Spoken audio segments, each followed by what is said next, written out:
welcome to Focus on Health. I'm your host, Peggy Mello. Today's guests are Cheryl Lawyer and Christina Kendall from the Northeastern Association of the Blind at Albany. Welcome to the show. Thank you. Cheryl, why don't you start by talking about the history of the organization and what NABA does? Really, thank you.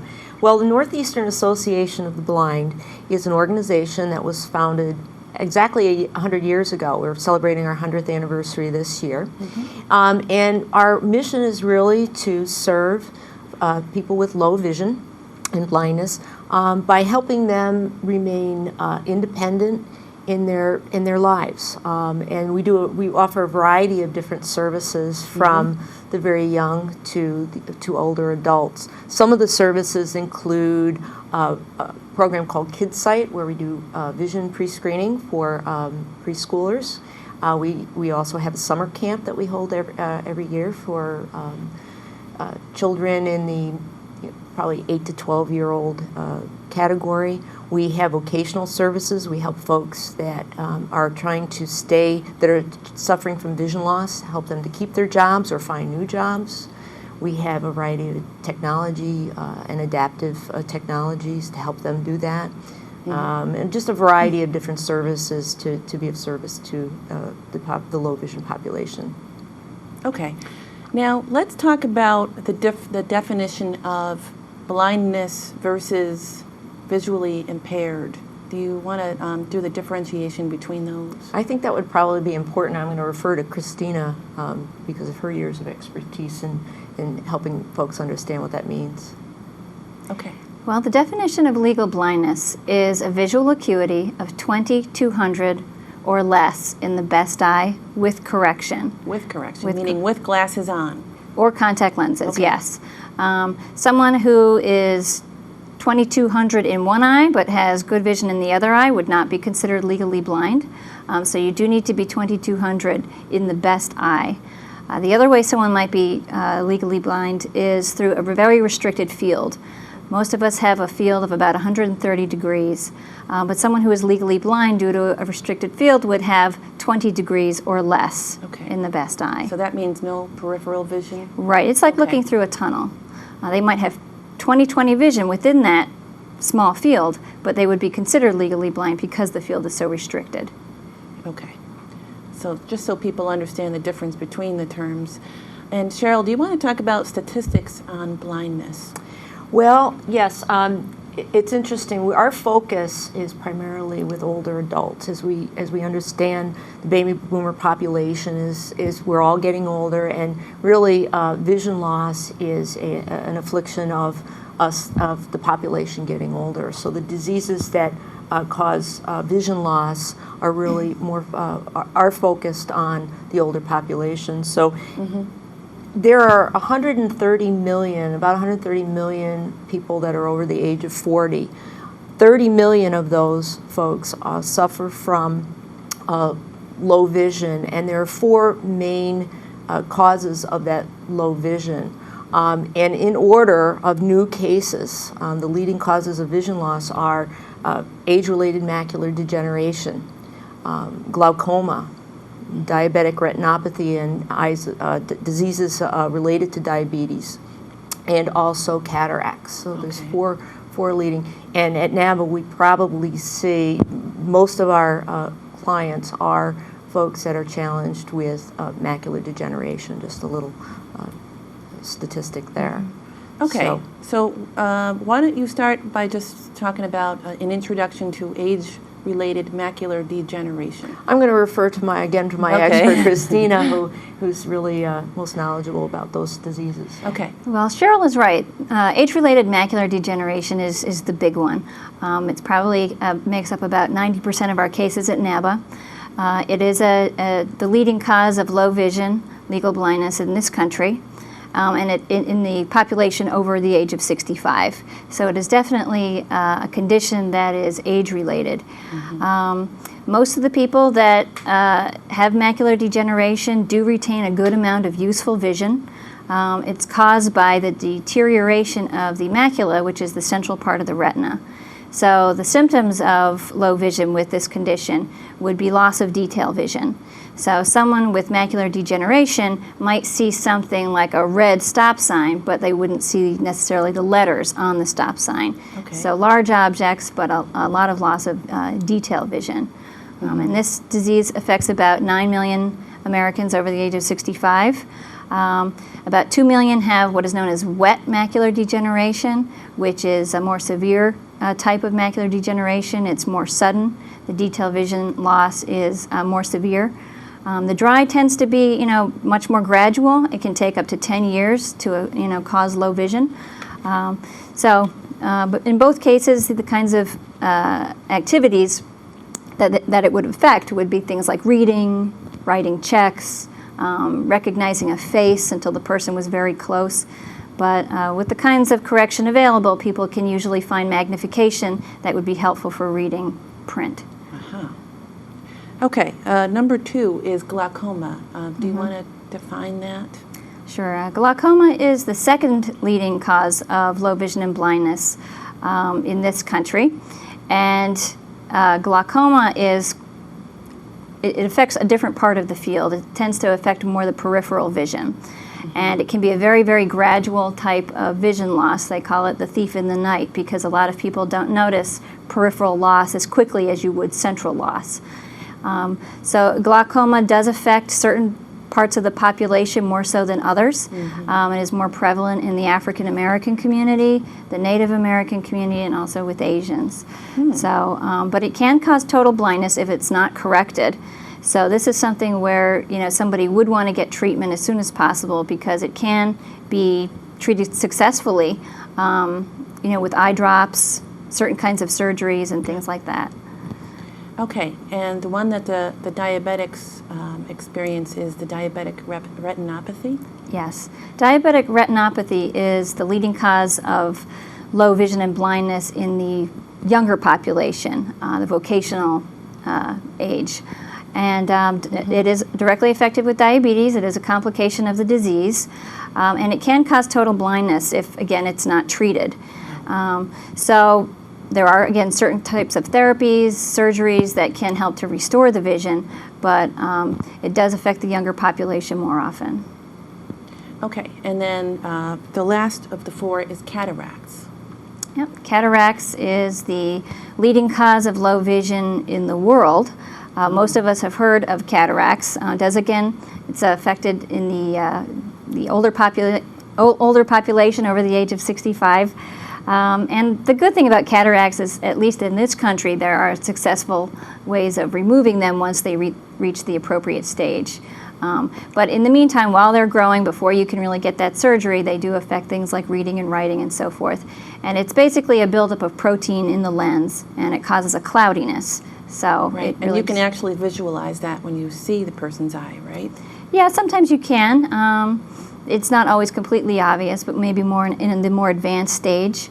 But it's people describe it as looking through a dirty windshield, and that effect that you get a lot of sensitivity to glare, and just difficulty with clarity. Okay, so now we've talked about 4 major eye disorders that are affecting the population. What kind of rehabilitation services do you have to help these people, Cheryl? Well, NABA offers really 4 areas of vision rehabilitation services.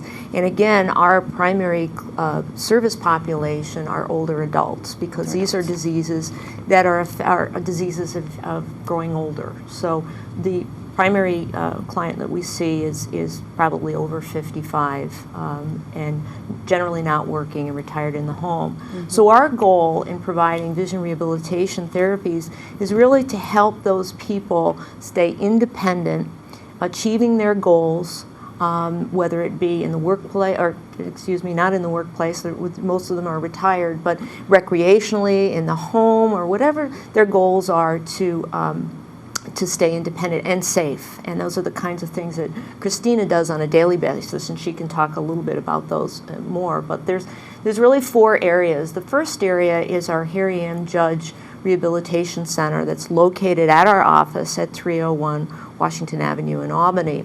And this is where folks with low vision can come to have a low vision specialist assess the remaining vision. As Christina mentioned, most of the people that are legally blind or have vision impairments have some remaining vision. So the goal of the low vision examination is to assess the existing vision, and then to make recommendations, prescribe adaptive aids and equipment to help them maximize that vision and achieving those goals. So that might be a variety of different magnifiers or special glasses. There are also closed-circuit televisions and other reading devices to help folks with their remaining vision. So that's really the main the first step in the vision rehabilitation process. And I might want to just talk about vision rehabilitation and what that means. A lot of people say, you know, it doesn't mean that we're our goal that we can restore vision. That's not what it's about. Vision rehabilitation therapy is really all about, as I said, helping folks with vision impairment and vision loss to teach them different techniques and provide tools to help them remain independent in their lifestyle. The big focus in healthcare today is to keep folks in their home where they're happy and generally healthier, but also costs our healthcare system less. So our goal is also very consistent with our healthcare systems today in keeping folks in their home and healthy and happy. The second part of our services involve the actual vision rehabilitation therapy. And I'm going to let Christina talk a little bit more about those therapies, which include that and orientation and mobility, and also our final piece, which would be coping and social work. But Christina is one of our vision rehabilitation therapists that provides those services to our clients in the field and in the home. So she would be the best to talk more about those services. So. Well, the first thing I'd like people to know is that most of the time an eye doctor will make a referral to NABA if someone has been declared legally blind. But really anybody can make a referral as long as they know that they have reached that status of their vision. So a family member could call NABA, a visiting nurse, a home health aide, any people in this field, and we could just verify, you know, the visual status from there. But the great thing about NABA services is they're all provided in the home, apart from the low vision exam. So someone like myself would come out to the home. We assess the individual's needs. So everybody's really different. The program can be tailored to, you know, someone who needs to run an entire household, someone who's just doing some of the activities at home, or someone who's maybe quite limited because of other health conditions. So we really tailor it to the individual. And after we do that, a vision rehab therapist would work on tasks such as cooking. Can the person still use the appliances in the kitchen? Do they want to do slicing, chopping, pouring? Are they having trouble reading labels and directions in the kitchen? So we address all of those needs. If someone still needs to be able to maintain the cleanliness of the home, we work on techniques for all kinds of housekeeping tasks. In terms of financial management, if someone is having difficulty writing their checks, paying their bills, things like that, we will show them tools and techniques for continuing to do that independently. And then there are a lot of, you know, neat little gadgets that can help with things like telling time and maintaining appointments, and all of these services at NABA are free for people who are legally blind. So the visits are free, and most, if not all, of the equipment can be provided for free through our funding. Now, can anyone do a self-referral? Are they allowed to call you on their own? That's a great question, and yes. People who have been declared legally blind can pick up the phone and call NABA. If you're not sure if you're legally blind and you don't know what to ask your doctor, you know, we can help you with that process as well. So it doesn't hurt to call NABA. Sometimes we might have somebody who has an elderly parent or a grandparent who doesn't necessarily need all of our services, but would benefit from just maybe a talking clock or a large print calendar. And we have a small store, and someone could call the agency and ask about our store, and we could provide some of those things on a privately paid basis. I actually saw the store. It's got some very interesting items in it. And also the practice kitchen. You have your own kitchen in your office too. Yes. It's amazing to see how you can adapt a kitchen so to someone who's visually impaired. Right. I might also mention that the the items that Christina was referring to are also available at our website. If somebody wanted to order them. And they can also make a referral at our website, which is www.NABA, N-A-B-A, vision, as in eyes, .org. So it's nabavision.org. Okay. So that might be helpful to some as well. All right, and you had a few other rehabilitation services you wanted to mention. Well, one of the things that we also have the ability to offer is we have orientation and mobility specialists.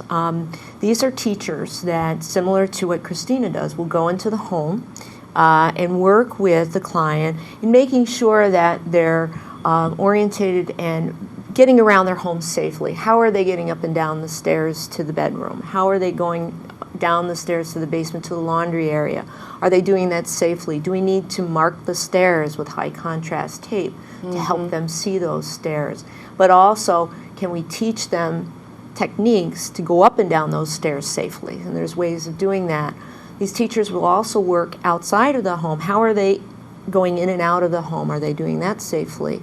Are they still walking to the park, walking in the neighborhood, walking to the grocery store?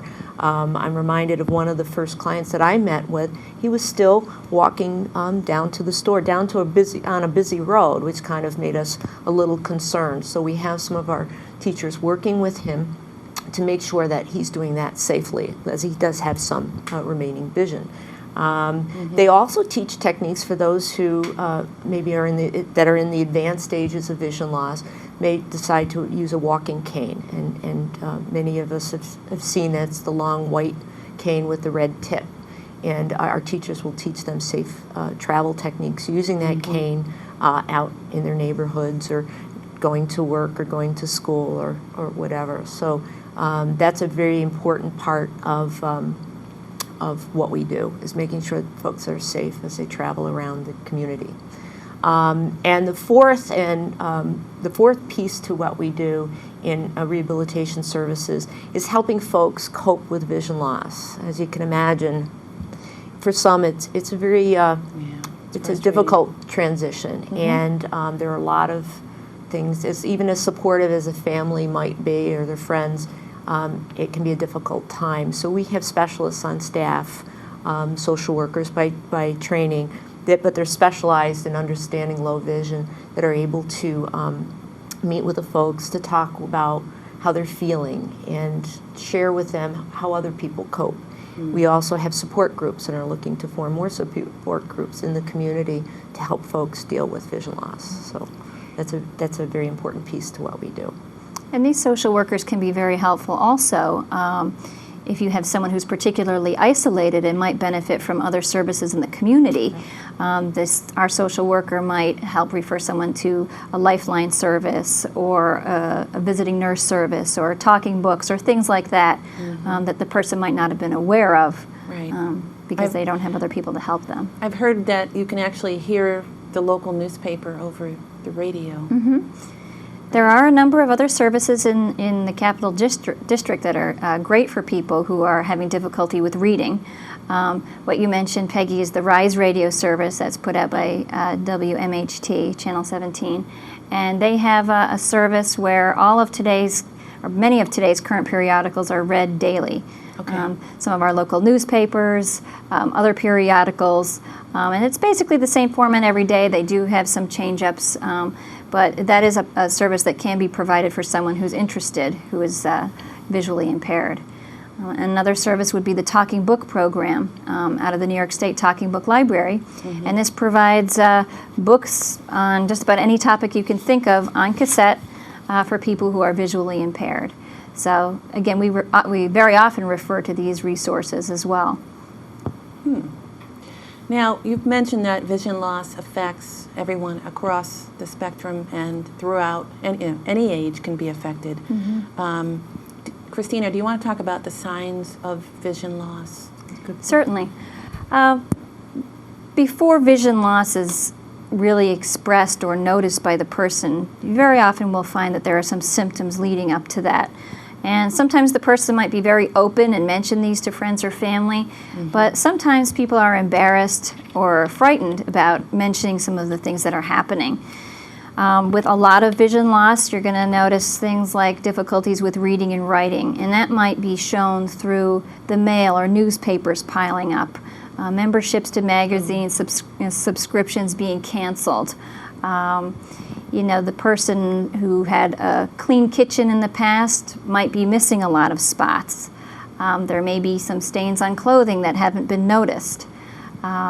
And maybe passing over an important task such as writing checks to a family member, but not necessarily saying I can't see to do it anymore, maybe just saying something like, well, I don't want to do it anymore. Mm-hmm. And these aren't necessarily, they don't have to be causes of vision loss, but these are certainly some signs that might lead someone to think that. In terms of driving, someone might be getting into a lot of fender benders all of a sudden, or they may not feel confident with driving anymore. So yeah, again, I hear a lot of people that say they don't want to drive at night anymore. Right. And that's definitely one of the signs of potential vision loss is difficulty with night vision. Also, difficulty discerning colors also can be a good sign if you're seeing your loved one wearing a blue and black sock too often. I know we've all probably done that once or twice in our life, but or shoes. But those could be potentially some signs. Headaches also, frequent headaches. I think an important point that Christina brought up is a lot of times these are not expressed directly as related to vision. I know I met with someone not long ago that just didn't want to go to the senior center anymore. This was something that was very important to her, to go and play bridge, and all of a sudden she didn't want to go because the people there were, mean to her, or something had changed in the environment there, when in reality she was having difficulty reading the cards. So that was, those are kinds of things that family members and loved ones want to kind of keep an eye out for, so to speak, for potential signs of vision loss. And people in community activities might notice things like, well, so-and-so doesn't say hello to me anymore when I see her at church or at the store. And people don't always think, oh, her vision must be affected. They might think other things are going on with the person, other health conditions or lifestyle changes. But it can be a sign of that the person might see that there's a body there, but might not recognize it as someone that they know. So again, just a loss of detailed vision might be the problem. Now, one of the things that's happened recently is our new governor, David Patterson, is legally blind. Do you want to talk about his case and how that has increased awareness in the community? Well, our understanding of Governor Patterson's vision loss is that he is totally blind in the left eye and 2400 in his right eye. I understand that the condition is congenital. He's had it since he was a child, but he also has glaucoma. I understand that. I think that he has a lot of audio output kinds of materials that he uses for accessing information. He has probably had some instruction in the past, but I can't speak to his history of training. But he's certainly being aware of documents, and he's educated on the information that's going on in the state. And vision loss does not affect your capabilities in other areas. It just affects your vision. So there are many legally blind people who are working, they're attending college, they're graduating high school, they're very productive members of the community, and that's what we need to keep in mind. Yeah.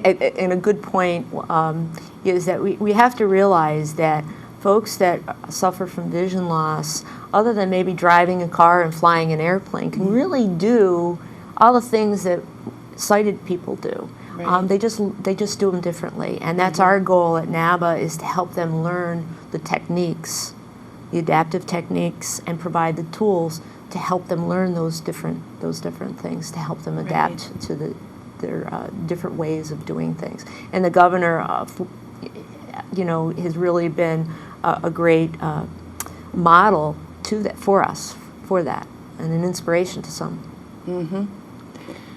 Now, what about being politically correct with someone who's visually impaired? Sometimes you don't know what to say, you don't know what to do, you don't know whether they need help. What kind of tips do you have about that? Good question.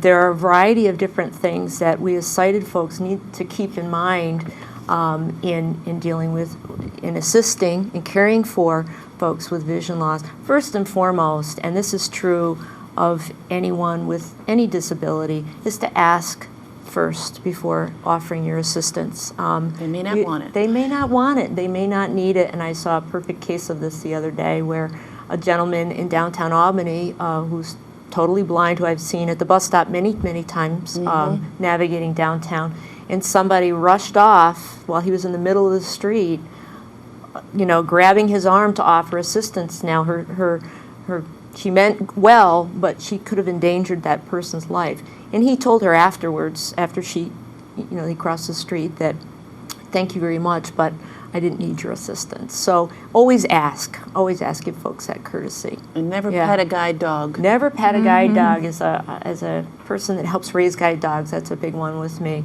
Service dogs are very important to folks that are blind, and by not asking for permission, not getting permission to pet that guide dog, you can put that person at risk. Those dogs need to be very focused on their task, and which is safely guiding their blind owner. So very important point. And something else I'd like to add about guide dogs is that because someone becomes legally blind or loses all of their vision doesn't necessarily qualify them to receive a guide dog. A lot of people do ask about that. But someone really needs to go through an intense orientation and mobility training before they are even eligible to have a guide dog. And someone needs to have good travel skills, good judgment skills before they can receive a dog. Yeah. And then there's a lot of training to go along with the dog as well. The dog has a lot of training in what it needs to do, but ultimately the person needs to be making the judgment calls.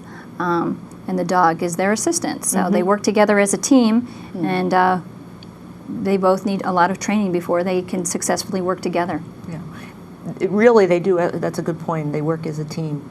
The blind person is actually guiding, telling the dog what to do. The dog isn't making the decisions, the person is. So people want to keep that in mind. And they need to be focused on their task and focused on their owner. So good point. Another one I like to bring up is that we have to understand that folks that have vision impairments are really just the same as you and I, and need to be treated with the same respect. I mean, what they do because of their sight is not amazing, although they may be an amazing person, but their skills are, as I said, just adaptive to their new, their way of life. So that's an important thing, I think, to remember. And it's okay in talking with someone to use the words look and see. This was an adjustment I needed to make as I came to the organization not long ago. Those are words that are in their vocabulary, and it's okay to use those words as well. So it's just kind of an interesting lesson that I learned early on. And I think sometimes for some interesting reason, people associate vision loss with hearing loss. A lot of times when I tell people that I work with people who are blind and visually impaired, they say, well, so you must know sign language. And, it's... Sign language? Yeah, that's deaf. So, it's interesting how people do that. And one of the ways they react is if they know someone is blind, they immediately start to raise their voice as if the person also cannot hear. Right. So I'm not sure why people make that assumption, but a lot of people do it. So certainly when you're addressing someone who's blind, look at them in the face like you would look at anyone else in the face and speak in a normal tone of voice. Okay. What about tips for healthy eyes throughout your life? Good question. Good question. Well, particularly once you meet the age of 40, if you have generally a good eye history, good eye health, you do want to at least see the eye doctor, get your eyes tested every 2 years, just to make sure that nothing starts to happen with the vision. If you're someone who plays sports or does other kinds of activities that involve heavy contact, you do want to wear safety glasses to help protect the eyes. This is particularly true with children who are doing sports and those kinds of activities. Wearing sunglasses. They do think that the harmful UV rays from the sun can aggravate certain types of low vision. So wearing sunglasses can help protect, especially for people who have blue eyes, green eyes, the fair skin. What you do for your skin, you should also, think of your eyes as well. So try to protect them from the rays. So fair skin, lighter eyes means it's even more essential to do that. Yeah, people with that kind of genetic history, are more likely to get things like macular degeneration. They don't really know what causes this, but there are certain populations that just seem to be more prone to that. And the lighter-eyed people have the misfortune of being in that category. Yeah. So. Also, recent research has shown that nutrients, what our mothers told us all along, eat your carrots, are good for your eyes, is very, very much true. More and more research is indicating that certain nutrients and antioxidants are proving to reduce the progression of degenerative eye diseases.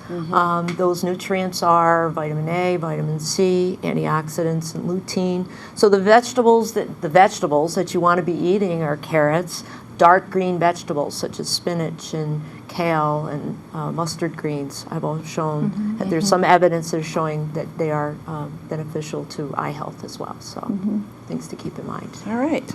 So Mom was right. Oh, and quit smoking and watch your blood pressure. Those are other two that we all hear from our doctors on a regular basis. Okay. Yeah.